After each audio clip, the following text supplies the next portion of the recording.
croit jusqu'au bout, on gagne quelque part malgré des sueurs froides, un match fou. Ouais, c'est sûr que là, je pense qu'il y a eu beaucoup de suspense. Il y a eu un chassé-croisé du début à la fin, et à la fin, on en sort vainqueur. On est très fiers de ça. Et c'est sûr qu'on a osé, on a tenté, on a eu pas mal de déchets. Je pense qu'on a dans l'ensemble plus dominé qu'eux. Et eux ont été beaucoup plus réalistes que nous sur les actions où ils ont réussi à marquer, et ça a été plus compliqué pour nous. Offensivement, maintenant, voilà, on n'a rien lâché jusqu'au bout, et c'est ce qui a fait qu'on gagne ce match. C'est ce double visage offensif, c'est peut-être un des plus aboutis dans les intentions, mais il manque le réalisme. Il manque la finition, ouais. Mais bon, après, c'était un match de haut niveau. Hein. Aujourd'hui, on avait en face des joueurs de top 14.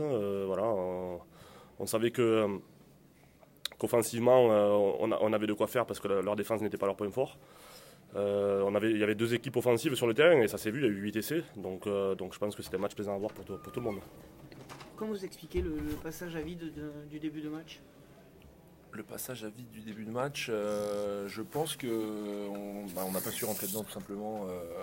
Après, est-ce que c'est un problème de préparation ? Je ne pense pas. Je pense qu'on s'est peut-être mis un peu trop de pression sur ce match. Alors je pense qu'on l'a mal géré. On prend un essai très tôt. Le problème, c'est qu'on prend des essais à une passe, deux passes, à très peu de temps de jeu. Nous, il faut vraiment ramer pour qu'on puisse marquer. Donc je pense que c'est là-dessus qu'il va falloir bosser. Serrer les rangs en défense, et puis en début de match, en début d'entame, que ce soit la première ou la deuxième mi-temps, bien rentrer dans nos entames pour se donner de la confiance sur la suite. Vous avez une force de caractère, vous rendez coup pour coup chaque fois que vous avez cessé derrière, vous avez une séquence. C'est aussi ça la victoire aujourd'hui face à Bayonne. Ouais, nous, j'ai l'impression qu'on est plutôt une équipe à réaction. Alors ça, c'est ce qu'il va falloir bosser aussi parce que ça va pas suffire sur la suite. Maintenant, quand on a pris ce premier essai en début de match, on savait qu'on était dos au mur et que il fallait lâcher les chevaux. Ça a été pareil en seconde mi-temps quand on se fait remonter au score et qu'on passe derrière. Voilà, on sait qu'on en est capable. Maintenant, il faudrait en être capable dès le début du match et dès le début des entames. Le point essentiel ce soir, c'est que vous gardez la main. Vous avez le destin entre vos mains après cette rencontre. Ouais, la victoire était importante pour les distances un petit peu. Maintenant, il reste à 4 points derrière. Donc il va falloir valider nos matchs à la maison, les gagner tous. Il en reste 2, Montauban et Nevers. Et il va falloir à tout prix qu'on gagne à l'extérieur au moins un match pour être sûr, au moins un ou deux, voire ça va dépendre des résultats aussi des Bayonnais. Mais voilà, ça serait bien de commencer dès dimanche prochain pour ce derby, et sachant en plus que le match aller nous avait fait très mal. Donc ça serait bien de valider ça dès dimanche. Maintenant, on a pris une option, ça c'est sûr, mais il va falloir encore gagner les matchs. Qu'est-ce qui se passe dans ta tête sur la transformation? Le terrain envahi, t'as pas de tis, tout le monde pense qu'elle sert à rien, mais au final, elle permet de prendre le point terrain face à Bayonne, quoi. Ouais, alors non, même pas. Pour le coup, on ne sait pas trop si ça va compter ou pas, si c'est le point de terrain ou le général qui va compter, on ne sait pas trop. Mais en tout cas, c'est sûr qu'on avait perdu de 4 points, là on gagne de 5, donc si on est à égalité, peut-être que ce point-là nous servira, je ne sais pas. Pour être honnête, j'en suis pas conscient du tout, je la tape pour la mettre, et puis bon, je la chance 40. Quoi. Le maître mot, ça va être la récupération, avec le derby contre Narbonne qui va arriver, avec, on imagine, l'effervescence qui va suivre. Ouais, parce que le match de Colomiers déjà avait laissé des traces, on était un peu émoussés physiquement, ils avaient eu 2 jours de récupération de plus que nous. Je nous ai sentis quand même un peu émoussés, moi le premier, du mal à se déplacer, du mal à rentrer dedans.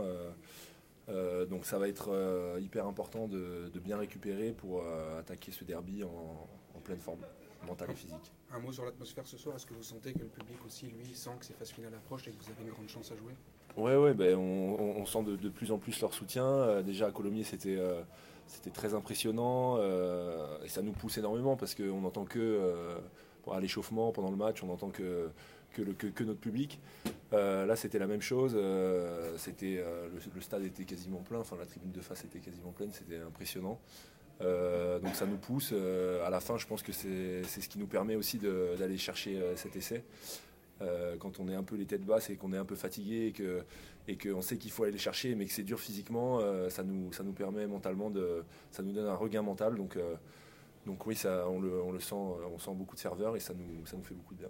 Votre capitaine parlait des médias qui croient pas en vous, personne ne croit en vous. Est-ce que vous êtes bien au final dans cette posture Maintenant, on est dans les 6, donc voilà, le plus dur maintenant peut-être reste à faire. On a passé la saison quasiment en dehors des 6. On y rentre maintenant à 5 journées de la fin. Il va falloir qu'on se batte jusqu'au bout pour y rester. Les médias, après, nous, on est très bien dans notre petit coin. On n'était pas évidemment favoris à être dans les 6 avant cette saison. On est là, on est costaud contre les gros. On a pu le voir encore ce soir. On est présent contre les grosses équipes. On a eu un peu plus de mal peut-être contre des équipes soi-disant plus faibles cette année. Bon voilà, il va falloir qu'on confirme dès Narbonne. On va voir comment on va être à Narbonne, parce que Narbonne, ça reste, voilà, c'est le dernier du championnat. Donc si on y va un peu trop la fleur au fusil, ça va être compliqué, on ne gagnera pas.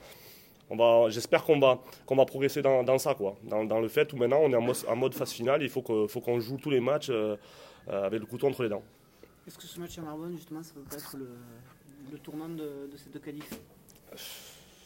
Je sais pas, parce que Bayonne va recevoir sûrement, je sais pas si, ouais, donc bon. On peut rester encore à 4 points, donc je crois que ça va vraiment se jouer jusqu'au bout. Hein. Bayonne a un déplacement sur la dernière journée à Narbonne, qui sera sûrement mort, même si on ne peut pas savoir encore. Mais bon, ils sont mal en point aujourd'hui, donc ils peuvent prendre 5 points quoi, là-bas. Donc je veux dire, voilà, jusqu'au bout, il va falloir s'accrocher et prendre des points partout. Et ça serait bien de commencer les dimanches. Ouais.